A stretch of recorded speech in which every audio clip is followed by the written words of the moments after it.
Good afternoon. We're up here in the Chiricahua Mountains, and I'm going to break here to talk some anime.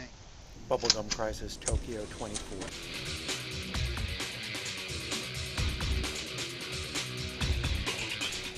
Bubblegum Crisis Tokyo 2040 is a 1998 anime TV series that reimagines a similar story to the 1988 Bubblegum Crisis OVAs and extends that story beyond the first version's limited run.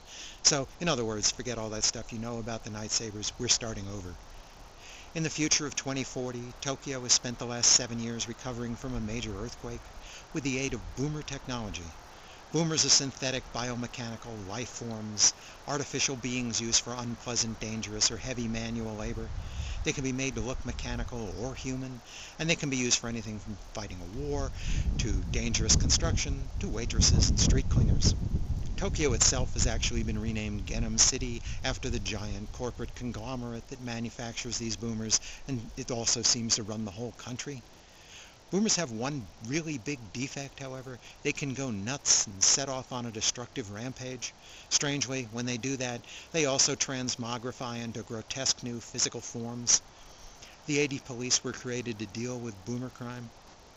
But hidden somewhere within the city, a small gang of female vigilantes with incredibly sophisticated power suits wage their own personal war on boomer crime, much more effectively than the AD police themselves, in fact. And much to the chagrin of those AD police. またいつものパターンか。みんな引きつけて。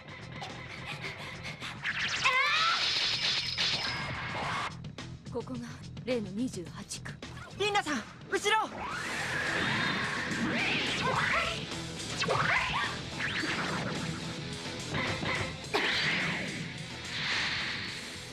もらって。For those who've seen the original Bubblegum Crisis OVA series, this isn't a sequel or a prequel. It's a revamp of the franchise, with a lot of the same characters and setting, but a whole new plotline.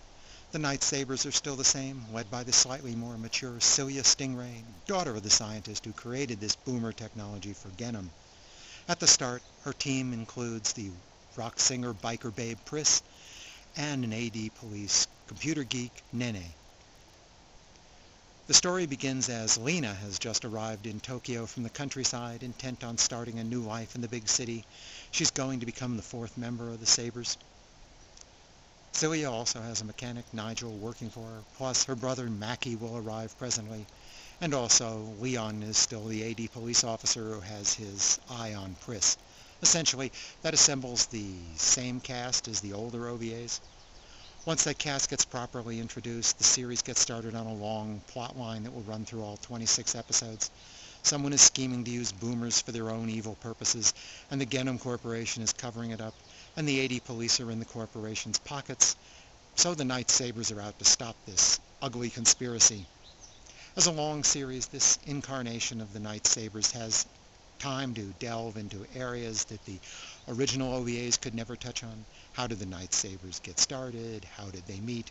What are the backgrounds of these four women? What are their lives like outside of the series' action? They even have room to explore plenty of the personality conflicts among these four women. For the most part, this is 80% good storytelling. The second half of the series plays out as one long story. It has several settings, generally well-paced, between action and quiet moments that do a good job to set the mood.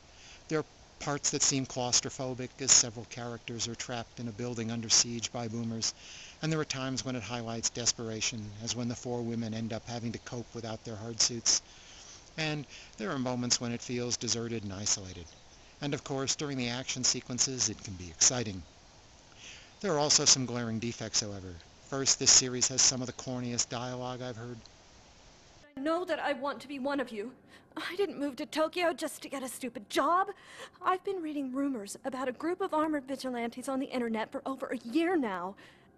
And the more I heard, the more I felt that what you were doing was important enough to risk everything to join the Night Sabers. If you'll have me. Being a Night Saber is a big responsibility, you know. We can't just let anyone walk in off the street. Yes, that's true. And that's exactly what I told Celia. But she gave you a hard suit anyway. Stop being mean to me! Also, Nene's character can be annoying as she often degenerates from simply immature into just totally cartoonish. The biggest disappointment, however, is in the ending. Each few episodes, the series increases the stakes, makes the opponents more powerful, and our heroines more desperate and seemingly overmatched. All that's fair enough. But as the series moves to the final few episodes, everything gets totally overblown and way too fantastical as it tries to re-up everything it's done before. The series gets resolved by a series of Deus Ex Machina, almost literally so, as new abilities arrive, new allies appear, and the laws of physics pretty much crumble. I didn't watch 26 episodes just so Harry Potter could show up and wave his wand over everything. The artwork is pretty fair, keeping pretty much the same general appearance of the characters from the original series, but when late in the series they replaced the original Kenichi Sonata hard suit designs with the 2.0 models, I have to say the new designs didn't make a whole lot of sense, except in the interest of fan service. The animation is pretty fluid in the action scenes. For a long TV series, it probably wasn't reasonable to expect them to supply fresh music for every episode as the OVAs did. Although Pris is still a rock singer in this incarnation, she never does a complete song. She just rehearses a verse or two with her band from time to time. It's a little surprising that when Pris sings her favorite song at the end, it turns out to be a soft rock ballad. At my age, I listen to Celine Dion, but I think Pris looks a little too young for that, and it doesn't seem in keeping with her leather-clad biker image. Overall, I give Bubblegum Crisis Tokyo 2040 3.5 stars. I'd have liked it better if I'd bought the ending. ADV has done several different releases of this series on DVD. The newer remastered ones have 5.1 sound and a lot more extras, such as voice actor commentaries. Listening to the commentaries, you'll discover this was one of the first dubbing works by many of those actresses. Thanks for listening.